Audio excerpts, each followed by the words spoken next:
Hello everyone, welcome to the Trap. My name is Niharika Walia Bhatnagar and this is our संकल्प series जिसमें आज हम बात करने वाले हैं about cash flow statement. But before I proceed further, क्या आपको पता है कैश फ्लो स्टेटमेंट के काफ़ी सारे क्वेश्चंस हैं जो पेपर में ना इसके एमसीक्यू फॉर्मेट पर पूछे जाते हैं और इसके एक स्पेसिफिक एरिया से ही ज़्यादा पूछे जाते हैं. एज सच ये chapter cash flow end fund flow है, बट टिल नाउ पेपर के अंदर कवरेज ज़्यादातर कैश फ्लो ही रही है. तो हम इस टॉपिक को कवर करेंगे और अगर आप इसके क्वेश्चंस देखना चाहते हैं कि किस तरह के पेपर में आए हुए थे तो आप उसके लिए हमारी पीवाईक्यू बुकलेट डाउनलोड कर सकते हैं, that too for absolutely free. यहाँ ना डिस्क्रिप्शन के अंदर आपके पास एक लिंक गिवन है, वहां से आप हमारी पीडीएफ डाउनलोड कर सकते हैं ऑफ रिकलेक्टेड बुकलेट, यानी रिकलेक्टेड क्वेश्चंस की एक बुकलेट है, वो आपके लिए डाउनलोडेबल है. अब जो उसमें क्वेश्चंस हैं वो आपके पास टोटल आप कह सकते हैं, वो ना कि सिर्फ आपके पास में अभी के 2025 के होंगे, 2023 से लेकर अब तक के सारे उसमें.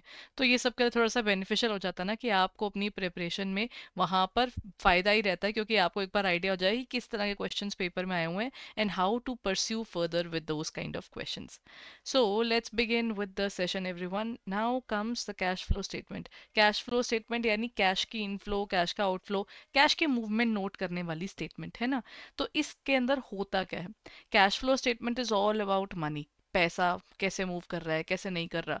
पैसा हमें क्यों जानना है कितना है और कितना और चाहिए? क्योंकि ये आपको लिक्विडिटी प्रोवाइड करवाता है. अगर मुझे कोई एकदम से बोल दे कि नहीं यार का मैम अभी के अभी 10,000 रुपीज निकाल कर दो, I should be having those 10,000 in my pocket. That simply means this shows my liquidity.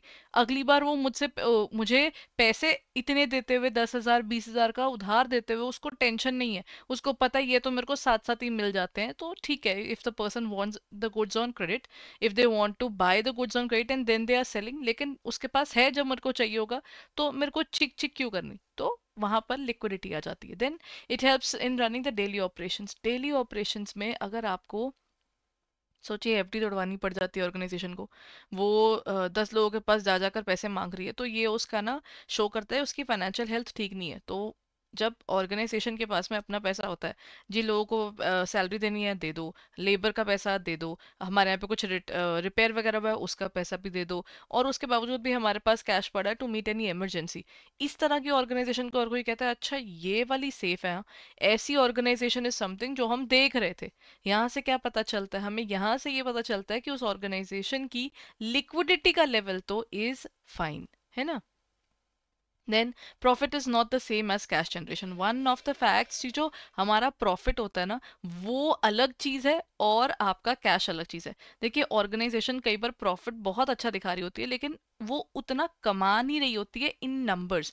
Weird, but ये होता है कि क्या होता है कि उनके पैसे अभी नहीं आने, आएंगे पक्का आएंगे लेकिन थोड़ा टाइम बाद आएंगे. तो वो उस पीरियड का जो कैश क्रंच वो फेस कर रहा है प्रॉफिट होते हुए भी, अब वो कोई जस्टिफाई नहीं कर पाता ना, उसको कौन सुनेगा. उसको पता है कि हाँ जी मेरे साथ ये हो गया है, कि ये वाली चीज हमारे साथ में इस तरह से चली है, बट अब कोई सुन नहीं सकता उसको. क्या होगा कि वो ऑर्गेनाइजेशन को माना जाएगा प्रॉफिट अच्छा है तो अच्छी चल रही होगी, लेकिन कैश जो फ्लो स्टेटमेंट है वो बताता है कि कितना पैसा एक्चुअली वो रिसीव कर चुकी है और कितना तो अभी बाकी है. So that plays and very it plays a very important role. So now comes जो इंफॉर्मेशन है कैश फ्लो के अंदर, वो आपको ना ऑर्गेनाइजेशन की फाइनेंशियल स्टेटमेंट्स को लेकर क्लैरिटी देता है कि ऑर्गेनाइजेशन के पास कितना कैश बन रहा है और उसके इक्विवेलेंस भी.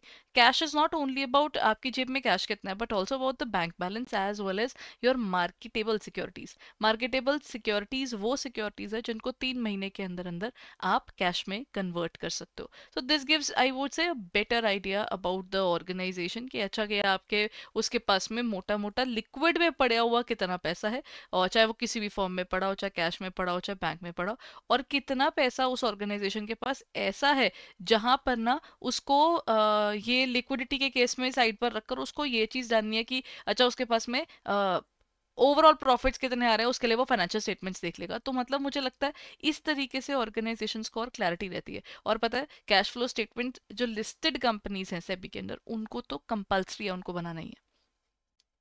कैश फ्लो स्टेटमेंट बेसिकली दिखाता है कहाँ से पैसा आया और कहाँ पर पैसा लगा, लेकिन ये पैसा लगना और पैसा आना, उसको ना तीन एक्टिविटीज पर डिवाइड करता है। दिस इज नॉट समथिंग जो वो रैंडम करता है। वो तीन एक्टिविटीज हैं, सबसे पहली operating, second investing, third financing. अब ये तीनों में फर्क क्या है? ऑपरेटिंग अपने नाम से बताता है कि यहाँ पर वो एक्टिविटीज, यहाँ पर वो पैसा नोट होता है जो एक्सक्लूसिवली बिजनेस से आया। फर्क है ना? जो पैसा आपका एक्सक्लूसिवली बिजनेस से आएगा वो आपका यहाँ नोट होगा, और जो पैसा आपका बिजनेस से ना आकर आपका कहीं भी और से आया हुआ है तो वो आपका जैसे मान लीजिए मैंने कहीं से लोन लिए, वो मेरा फाइनेंस है, जहां से मेरा बिजनेस अपना पैसा खड़ा कर पाए, तो वो फाइनेंसिंग एक्टिविटी का हिस्सा होगा। और लास्ट सोचिए, अगर मैंने कोई मशीनरी खरीदी, मशीनरी तो इन्वेस्टमेंट होती है ना, तो इन्वेस्टमेंट को आप कहाँ नोट करते हो? इन्वेस्टमेंट आप बोलोगे कि investment is basically the money that we are having, कि हमने अपने बिजनेस को एक्सपैंड करना है, तो उसके अंदर पैसा आना और जाना आपका इस तरीके से नोट होता है। So I hope this gives you that specific brief of this particular scenario कि exactly ये तीन activities है: operating for the business, investing for when you are starting with the further investments of for the business, और financing is जहाँ से पैसा आ रहा है और obviously उसको पैसा वापस भी तो जाएगा। अगर आप लोन लोगे तो लोन वापस भी तो करोगे ना। तो if I talk about first the operating activities, then investing and then financing. So let's talk about operating first. Operating में क्या आएगा? प्राइमरी रेवेन्यू जनरेटिंग एरिया होता है, जहाँ से ऑर्गेनाइजेशन एक्चुअली अपना पैसा कमा रही होती है, उसको हम लोग डिफाइन करते हैं एज दिस। ठीक है, जहां से ऑर्गेनाइजेशन को एक्चुअली उसका सबसे पहला पैसा आ रहा होता है ना, जैसे सेल्स करते हैं, सेल्स से पैसा आता है, इन उनके पास जो खर्चा हो रहा होता है, वो जो कैश में खर्चा हो रहा होता है वो फिर वहां नोट होता है। तो इस तरीके से they become very, I would say, clear about the fact कि वो अपने बिजनेस से कितना कमा रहे हैं, क्योंकि कई बार ना ऑर्गेनाइजेशन अपने बिजनेस के अलावा लाइट जगह से ज्यादा कमा रही होती है। तो आप ये नहीं बोल सकते हो कि वो बिजनेस अच्छा है, आप बोलोगे वो बिजनेस मैन अच्छा है। फर्क है ना इस चीज के अंदर। अब बारी आती है आगे पॉइंट की, वो है indicates the internal solvency level of the company. अगर ऑर्गेनाइजेशन से किसी भी टाइम पर उसे क्रेडिटर ने पैसे मांगे, तो वो अगर पे ऑफ कर पा रहा है, ये चीज़ एक अच्छी चीज़ बन जाएगी। तो ये आपकी ऑपरेटिंग एक्टिविटीज बताती हैं। They are just focusing upon आपके बिजनेस से आने वाला पैसा और बिजनेस को जाने वाला पैसा। Then comes investing activities. Investing activities यानी वो पैसा जो आप अपनी इन्वेस्टमेंट पे लगाते हैं। इन्वेस्टमेंट पे जैसे acquisition and disposal of long term assets and other investments. मान लीजिए मैंने ना मशीनरी परचेज करी है, तो मशीनरी परचेज करने पर जो मेरे पास में पैसा आया ज़्यादा है, तो वो मेरी मशीनरी के हिसाब से क्या होगा? मशीनरी आई है तो ऑब्वियसली कैश गया होगा। तो अगर मेरे पास से तब कैश गया होगा तो मैं उसको नोट करूंगी। ठीक है, तो मैं उसको माइनस कर रही होंगी बेसिकली। और उसके बाद हमारे पास नेक्स्ट पॉइंट क्या आ जाता है? अब अगर मशीनरी खरीदे तो मशीनरी बेची भी होगी, तो ये रिप्रेजेंट करता है वो एक्सपेंडिचर्स जिसके अंदर हम इनकम एंड कैश फ्लोज को स्पेसिफाई करते हैं। अब यहाँ पर ये इनकम एंड कैश फ्लोज को स्पेसिफाई करने वाला कौन सा? अगर मैं मशीनरी बेचूं तो वही मशीनरी जब मैंने खरीदी थी उसकी वैल्यू नोट हो गई, तो मशीनरी अगर मैं बेच रही हूँ तो फिर क्या प्रॉब्लम है? If the machinery is being sold तो मेरे पास पैसा आ रहा होगा। तो हम ना उसको हम लोग डिफाइन भी कर देते हैं कि मनी इज इनकमिंग और आउटगोइंग, तो वो प्लस और माइनस को वो उसी तरीके से नोट करते हैं। ठीक है, so that's how they define this specific area further as well. Now comes the next point. Financing activity कौन सी होती है? फाइनेंसिंग एक्टिविटी वो एक्टिविटी होती है जो कहती है कि मेरे को नोट करना है exclusively the portion of business में कितने फाइनेंसेस आ रहे हैं और बिजनेस से कितने फाइनेंसेस जा रहे हैं, क्योंकि बिजनेस में पैसा आता जाता रहता है। तो जहां से आप बिजनेस के लिए फंडिंग अरेंज कर रहे हैं, इनकम नहीं, कोई नॉर्मल पैसा नहीं, जहां से आप अपने बिजनेस के लिए फंडिंग अरेंज कर रहे हैं ना, वो आपका इसके अंदर आता है। ठीक है, डन। सो बेसिकली हम कह सकते हैं फाइनेंसिंग एक्टिविटी होती है जो हमारी कहती है कि वो एक्टिविटीज़ हैं जहाँ से आप अपने बिजनेस की फंडिंग अरेंज करते हैं। और ऑब्वियसली अगर आप बिजनेस की फंडिंग अरेंज कर रहे हैं तो ये भी है कि आपको उस पर इंटरेस्ट भी देना है। अगर आप इक्विटी शेयर्स होंगे तो वहाँ पर हमारे पास में उसको इक्विटी शेयर होल्डर को डिविडेंड भी देना पड़ेगा, और अगर हमने कोई लोन लिया तो लोन पर इंटरेस्ट भी देना पड़ेगा। तो वो सब चीज़ें आपकी उसके हिसाब से चलती हैं कि देखिए आपके पास ना, आप लॉन्ग टर्म लोन ले रहे हो, आप शॉर्ट टर्म लोन ले रहे हो, उसके बेसिस पर शॉर्ट टर्म सारा यहाँ चल रहा है, financing activities purely long term funding को डील करता है, तो ये आपको एग्जाम्पल से समझ में आएगा। जैसे सबसे पहला है cash flow from operating activities. Operating activities में क्या क्या आया? Cash flow from sale of goods, goods बेचे हैं, सर्विसेज प्रोवाइड कराएंगे, ये तो आपका रेगुलर बिजनेस है ना। जो चीज आपको आपके आम तौर पर बिजनेस से चीज मिल जाती है वो आपकी डेफिनेटली यहाँ कवर होगी, है ना। तो अब इसके अंदर हम लोग कैसे डिफाइन कर सकते हैं? यहाँ पर क्वेश्चन हमको क्लियरली कह देता है कि यहाँ पर ना अगर हम बिजनेस की बात कर रहे हैं तो रेगुलर बिजनेस वाली चीजें हैं। अब अगर मैं गुड सेल करूंगी तो वहां पर वो आएगा, ठीक है। जैसे रॉयल्टी है, फीस है, कमीशन है, रेवेन्यू है। रॉयल्टी क्या है? अगर मैं ना किसी कंपनी के लिए मशीनरी वगैरह बना दूं, ठीक है, I have made a specific machinery और मेरा काम ही मशीन बनाकर बेचना है, तो उसने मुझे पैसे दे दिए। अब होता है कि कई बार ना ये मशीन बनाने का जो स्पेसिफिक हमारे पास में मशीन बनाने के लिए ना, मान लीजिए, ठीक है, मैंने ना मशीन बनाने के लिए ना, मेरे को कोई टेक्नोलॉजी चाहिए थी, मैंने मेरे पास वो अच्छी टेक्नोलॉजी थी नहीं, लेकिन किसी और ऑर्गेनाइजेशन के पास वो अच्छी टेक्नोलॉजी एग्जिस्ट कर रही थी। तो मैं क्या करूंगी? अगर उस ऑर्गेनाइजेशन के पास वो अच्छी टेक्नोलॉजी एग्जिस्ट कर रही है तो मैं उससे वो टेक्नोलॉजी उधार पर ले सकती हूँ। यप, ये हम कर सकते हैं कि मतलब इट्स लाइक बेसिकली मैं उसको इसके लिए किराया दूंगी, और that is called the royalty there, because you are using their own, their specific technology आप यूज कर रहे हो, तो उसके लिए आप रॉयल्टी देते हो। तो रॉयल्टी देना अगर वो आएगा तो रॉयल्टी लेना भी इसमें ही आएगा। तो ये कुछ इस तरीके से इन चीजों को आप ध्यान से सोच सकते हैं कि एग्जैक्टली ये करता क्या है। अब इसके बाद आता है सप्लायर को हमने जो पेमेंट्स करी है, ये तो रिसीट्स थी जब पैसा आता है। अगर हो सकता है कि आप किसी और को दे रहे होगे पैसे, क्योंकि उसकी टेक्नोलॉजी है तो माइनस होगा। अगर आपकी आपकी टेक्नोलॉजी वो यूज कर रहा है तो आपको पैसा आएगा।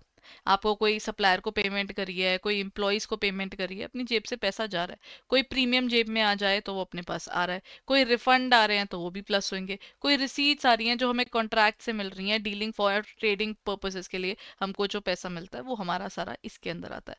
मतलब this is the money that we know कि will be getting in any case, तो वो आपका इधर कवर हो जाएगा, ठीक है ना।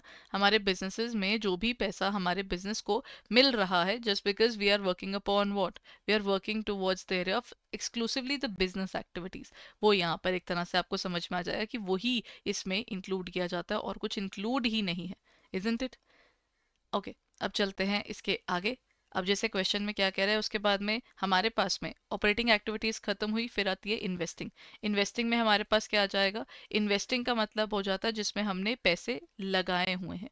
अब जैसे क्या क्या आया? जैसे हमारे पास है कैश पेमेंट्स है to acquire property, plant and equipment, intangibles and other long term assets. अगर हम लोग कोई एसेट अक्वायर करते हैं, कोई कैश पेमेंट करते हैं, तो हम लोग क्यों कर रहे हैं? क्योंकि मैंने कोई मशीनरी खरीदी, और कोई मैंने किसी कंपनी के ना वो खरीदे, शेयर्स खरीदे। अब वो शेयर मैंने लॉन्ग टर्म के लिए खरीदे, हम खरीदते हैं ना लॉन्ग टर्म के इन्वेस्टमेंट्स के लिए, तो अगर हम लोग शेयर खरीदते हैं तो वो हमारा यहाँ पर काउंट होगा, ठीक है ना। So this is how you can say this particular portion there,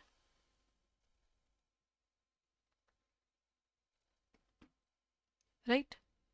then हमारे पास नेक्स्ट पॉइंट क्या आ जाता है कि हमारे पास में इस चीज़ को जब डिफाइन कर रहे हैं तो हमारे पास जैसे कैश फ्लो स्टेटमेंट है जहाँ पर हमारे पास सेल्स का गिवन है, तो हम लोग बोलेंगे कि सेल्स हमारे पास कितनी आ रही है, कितनी जा रही है, उसको डिफाइन करना होगा हमें। देन हमारे पास जैसे अगर मान लीजिए मैंने किसी कंपनी के शेयर खरीदे थे, वो मैंने शेयर बेचे है, वो वहां पर आएगा, राइट। देन हमारे पास क्या आया? अगर मैंने कोई इक्विटी के शेयर सेल करे हैं, वो यहाँ पर आ जाएगा। देन हमारे पास कहते हैं कि कोई भी एडवांसेस या लोन्स हम किसी पार्टी को करते हैं, तो वो हमारे पास कवर होगा कि अगर मैंने किसी को लोन दिया है तो मेरा तो एसेट है ना। अगर मैं किसी को लोन दे रही हूँ, that's something that I can say कि वो मेरा एसेट है, तो हम उस एसेट को क्या कहेंगे कि मैंने किसी को दिए हुए पैसे हैं तो मैं उसको प्लस करूंगी, ठीक है। Cash receipts from the repayment of advances and loans may be made to the other parties. हम भी तो, हमें कुछ पैसे आते हैं, वो हमारी इसमें इनकम रिसीव हो रही है ना, कल को मिलेगी। अगर पैसे मैंने किसी को दिए हुए हैं तो वो मेरे लिए माइनस है, अगर वो मेरे पास पैसे वापस आएंगे तो प्लस आएगा।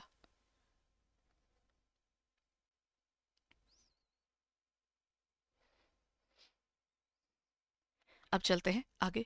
अब जैसे फाइनेंसिंग एक्टिविटीज है, फाइनेंसिंग कौन सी होगी? जो प्योरली फाइनेंसेस से रिलेटेड है। वो कहते हैं cash proceeds from issues issuing shares और अदर इक्विटी इंस्ट्रूमेंट्स। यहाँ पर वो डिफाइन कर रहे हैं कि कोई शेयर इशू कर रहे हैं, कोई इक्विटी इंस्ट्रूमेंट्स की बात की जा रही है। और जैसे मैं किसी कंपनी में शेयर इशू करती हूँ, मतलब मैं अगर कंपनी हूँ, मेरे को शेयर इशू कर रहे हैं, तो मेरे पास तो पैसा आ रहा है ना, मैं लोगों को बोलूंगी प्लीज मेरे को कैपिटल दो। कैपिटल वो इक्विटी की फॉर्म में दे, प्रेफरेंस की फॉर्म में दे, प्लस होगा। वो मुझे लोन भी तो दे सकते हैं, डिबेंचर है, लोन्स है, नोट्स है।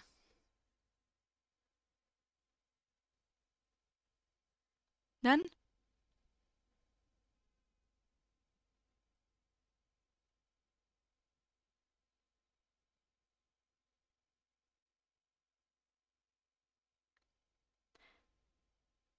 ओके, अब आगे चलते। जैसे हमारे पास ये cash payments of amount borrowed, हम जो अमाउंट बोरो करते हैं वो भी इसमें काउंट होता है। ठीक है ना। अब यहाँ पर cash payments of amount borrowed, यानी अगर मैंने कोई पेमेंट करी है in terms of amount borrowed, मैंने जो लोन लिया था वो पे ऑफ करूंगी, तो वो भी तो माइनस होगा ना। जो चीज मेरे पास लोन्स लोग अगर मेरे को देते हैं, तो मेरे लिए वो इनकम आ रही है। मतलब इनकम क्या, मेरे पास कैश आ रही है, क्योंकि हम कैश को फोकस कर रहे हैं। देन हमारे पास क्या होता है, लोन्स ये आया, और अगर मैं बोलती हूँ कि मेरे पास में इक्विटी आई, इक्विटी का भी पैसा मेरे पास प्लस होगा। अब अगर मैं किसी को जैसे मान लीजिए बोनस शेयर दी, बोनस शेयर में कहीं पर कैश की मूवमेंट ही नहीं है, वो इसमें नोट ही नहीं होता। राइट।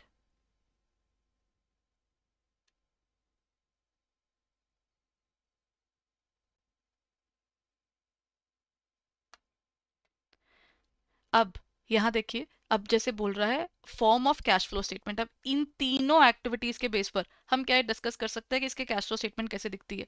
अब जैसे हमारे पास में ये पूरी वर्किंग है, एक इंडिकेटिव फॉर्मेट दिया हुआ है हमारी कैश फ्लो स्टेटमेंट का नीचे।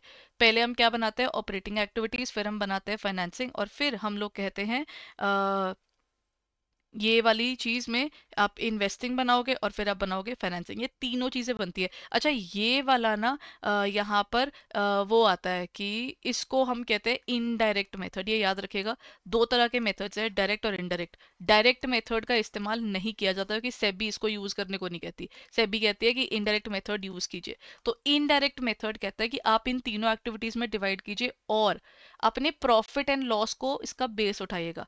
लेकिन प्रॉफिट भी कौन सा वाला, प्योर कैश का प्रॉफिट। ये जो उसके अंदर आपने डेप्रिसिएशन, कोई भी गुडविल राइट ऑफ कर रखी है, कोई भी ऐसी चीज जो कैश में नहीं थी, उसको इंक्लूड नहीं करना, उसको पहले एक्सक्लूड करो। जैसे डेप्रिसिएशन वापस से ऐड बैक करो। कोई ऐसे एसेट्स है जो कि आपके ऑपरेटिंग इन्वेस्टिंग का सामान आपके प्रॉफिट में दिख रहा है, कहते हैं उसको खत्म करो। ये आपको उसको नलिफाई करना है। नलिफाई करने का मतलब क्या होता है, नलिफाई मीन्स जो चीज प्लस की हुई है उसको माइनस कर दो, जो माइनस की हुई है उसको प्लस कर दो, ताकि उसका इम्पैक्ट खत्म हो जाए। तो इस तरीके से हम अपनी कैश फ्लो स्टेटमेंट के अंदर पहुंचते हैं हमारी ऑपरेटिंग एक्टिविटीज में। और ऑपरेटिंग एक्टिविटीज का एक और बड़ा इंपॉर्टेंट एलिमेंट आता है। अब यहाँ पर वो इंपॉर्टेंट एलिमेंट क्या बन जाता है कि इसके अंदर ना आप जब वैल्यूएशन डालते हैं, तो आप ना एक चीज नोटिस करेंगे। अगर आपके इंक्रीज इन करंट लाइबिलिटीज हो रही है, आपके पास पैसा आ रहा है, तो कहते हैं इसको कर दो प्लस। एक होता है डिक्रीज इन करंट लाइबिलिटीज। अब अगर मैं पे ऑफ कर रही हूँ लाइबिलिटी, तभी तो वो कम होगी ना, तो इसका मतलब इसे करेंगे हम माइनस। अगर हम बात करते हैं एसेट्स की, तो अगर इंक्रीज इन करंट एसेट्स होगा, उसको माइनस कीजिएगा, क्योंकि जितने एसेट्स आपके बढ़ रहे हैं इसका मतलब आपको कैश नहीं आ रहा। ऑब्वियसली इन्वेंट्री खरीदेंगे तो पैसा जाएगा ना, तो ये वाली चीज ऐसे नोट हो जाती है। देन हमारे पास में नेक्स्ट पॉइंट क्या आ जाता है, नेक्स्ट पॉइंट इज कि डिक्रीज इन करंट एसेट्स करेंगे तो प्लस होगा, क्योंकि ना जैसे मेरे इन्वेंट्री बिकी तो मेरे पास पैसा आ जाएगा। सो ये ना उल्टा चलता है, increase in current liabilities plus है तो decrease in current assets plus होता है। ये इसका एक फॉर्मूला आपको याद रखना है, ये वैसे पूछा कभी नहीं गया, but just giving you a view कि इसमें होता क्या है। सिर्फ ऑपरेटिंग एक्टिविटीज में हम इतना डिटेल में जाते हैं, जबकि जब हम इन्वेस्टिंग एक्टिविटीज पे जाते हैं वो भोले पंछी हैं। वो कहता है सिर्फ वो नोट करो जो आपके पास में कैश में आपने आपने कोई बाय करी है, आपने एसेट बाय करा है, लॉन्ग टर्म वाला, शॉर्ट टर्म वाला नहीं। मैंने बोला हाँ खरा है। क्या खरा है? मैंने इन्वेस्टमेंट बाय करी, मैंने ना XYZ कंपनी के शेयर खरीद लिए। कहते बहुत बढ़िया, अगर आपने शेयर खरीद लिए तो मतलब आपकी जेब से पैसा गया। मैंने कहा हाँ जी गया, वो नोट हो जाएगा। अब उसके बाद क्या हुआ, वो पैसे तो चले गए। अब उसके बाद अगर मैंने वो शेयर किसी को बेचा तो वो मैं माइनस कर दूंगी, क्योंकि मैंने सॉरी प्लस कर दूंगी, क्योंकि मेरे पास पैसा आएगा ना। तो इस तरीके से हम इस पर्टिकुलर चीज को नोट करते हैं। तो हम लोग यहाँ पर क्या डिफाइन कर रहे हैं, अगर आपके पास में कोई एसेट सेल करोगे तो प्लस आएगा, पर माइनस करोगे उसकी परचेज को। ठीक है। अब बारी आती है cash flow from financing activities. तो फाइनेंसिंग एक्टिविटीज हमारे पास क्या होती हैं, जो हमारे पास में ना एक्सक्लूसिवली लोन्स और हमारे इक्विटी से आने और जाने वाला पैसा। अब डिविडेंड दोगे तो माइनस करना, इक्विटी का पैसा प्लस करना, डिक्रीज इन बोरोविंग्स माइनस करना, इंक्रीज इन बोरोविंग्स प्लस करना, क्योंकि पैसा आ रहा है ना। राइट। सो इस तरीके से हम इसको रिकॉर्ड करते हैं। हम क्या करेंगे, इन तीनों को प्लस करेंगे। हम लोगों की ना वैल्यूएशन फिर उसके बेसिस पर आराम से नोट कर सकते हैं कि अच्छा ठीक है, हमारी ऑपरेटिंग, इन्वेस्टिंग, फाइनेंसिंग तीनों के अंदर A प्लस बी प्लस सी करके मेरी टोटल कैश फ्लो स्टेटमेंट कहाँ तक पहुंच रही है। अब ये सिर्फ कैश फ्लो स्टेटमेंट की बात हुई। अब इसके अंदर ना कुछ इंपॉर्टेंट पॉइंट्स भी आता है, जैसे नॉन कैश चीज़ों को हम नोट नहीं करते।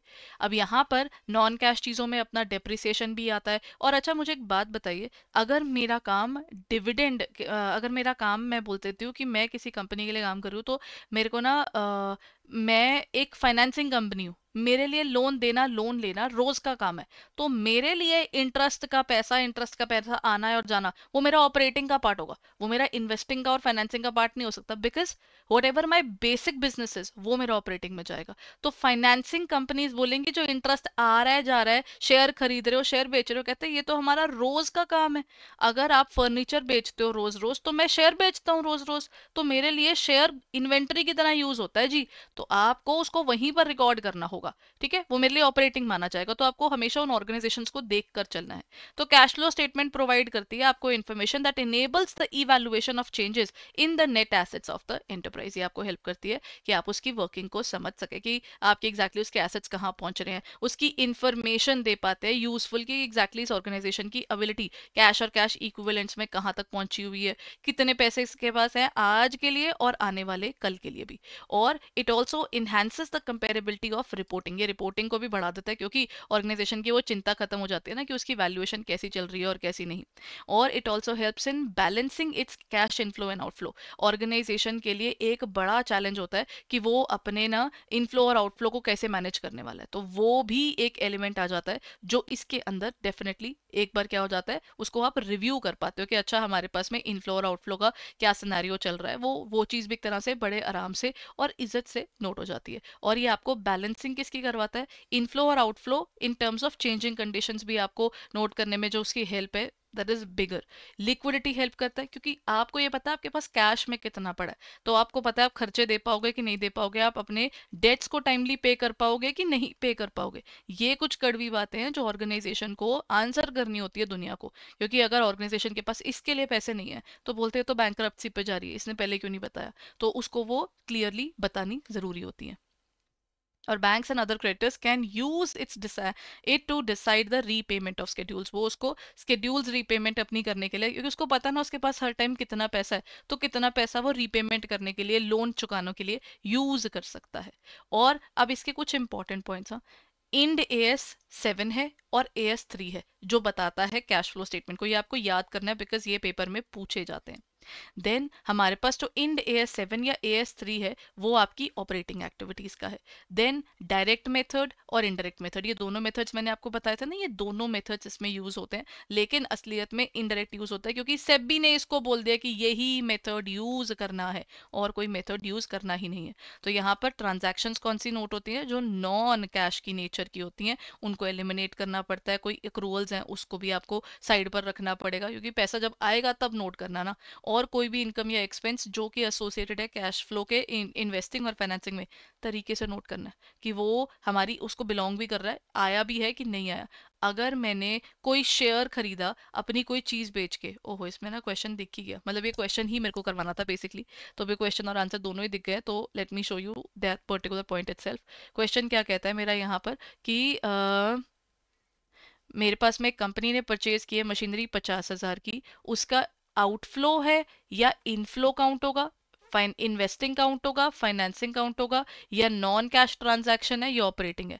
कंपनी ने मशीनरी खरीदी है और उसके बदले शेयर इशू कर दिए। जब आपने मशीनरी खरीदी और शेयर इशू कर दिए, इसमें आप और तो कुछ कर ही नहीं रहे, तो वो आपका एक नॉन कैश ट्रांजैक्शन हुई, बिकॉज इसके अंदर आपकी कोई कैश की मूवमेंट ही नहीं है। जिस चीज में आपकी कोई कैश की मूवमेंट नहीं होती, आप उसे क्या नोट करोगे? वो आप साम सी बात है, फिर आप बोलोगे ये हमारी नॉन कैश की आइटम है जो कैश फ्लो स्टेटमेंट नोट नहीं करेगा। देन हमारे पास नेक्स्ट क्या बन जाता है, ये आता है which of the following will not change in case of cash flow from operating activities. किसमें उसमें चेंज नहीं आएगा? कोई प्रोविजन बना रहे हो, कोई डेप्रिसिएशन है, या loss of sale of assets है, या sale of goods on credit है। Cash flow from operating activities. ओह, वैसे ना सही बताऊं, ये सारे के सारे हमारी कैश फ्लो स्टेटमेंट के अंदर ना ऑपरेटिंग में बस इनका एक पॉइंट आ जाता है। ये इनमें से कुछ क्या होते हैं, प्रॉफिट में से एडजस्ट होते हैं। जो चीज़ें प्रॉफिट में से एडजस्ट होती हैं वो कौन कौन सी हैं? ये प्रॉफिट में से एडजस्ट होती है क्योंकि नॉन कैश है, ये प्रॉफिट में एडजस्ट होती है क्योंकि नॉन कैश है, ये भी एडजस्ट होती है। बस इसी को हम लोग रिकॉर्ड नहीं करते, इसको हम साइड पर रखते हैं, बिकॉज जब पैसा आएगा तो आएगा। तो इसीलिए इसका आंसर डी हो जाएगा।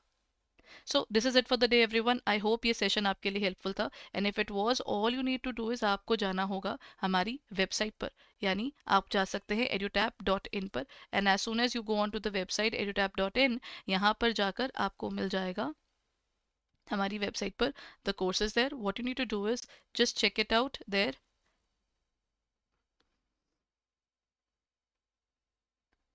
Late me take you to the website. ये रही हमारी वेबसाइट। आप जाएंगे यहाँ कोर्सेज के अंदर, just click on the area of JIB, और यहाँ पर आपको मिल जाएंगे हमारे कोर्सेज। क्या करना होगा, हमारा मास्टर कोर्स भी आपके लिए अवेलेबल है।